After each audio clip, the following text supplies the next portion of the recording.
అందరికీ నమస్కారం. నేను మీ సాయిరాం.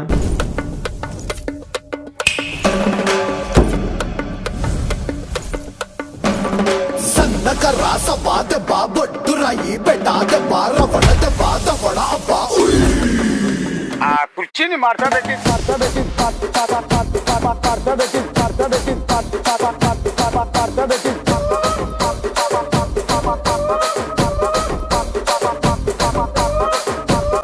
ఇప్పుడే గుంటూరు కారం మూవీ అయితే చూసా. నాకైతే చాలా బాగుంది భయ్య. మీకు మహేష్ బాబు గారి యాక్టింగ్ కానీ, మాస్ డ్యాన్స్ కానీ, లేదా మాస్ ఫైట్స్ కానీ, ఒక వింటేజ్ మహేష్ బాబు గారిని మీరు చూడాలనుకుంటే గుంటూరు కారం మూవీ అయితే చూసేయండి.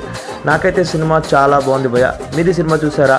చూసింటే మీకు ఎలా అనిపించిందో కామెంట్ చేయండి. మరిన్ని వీడియోస్ కోసం మన ఛానల్ని సబ్స్క్రైబ్ చేసుకోండి.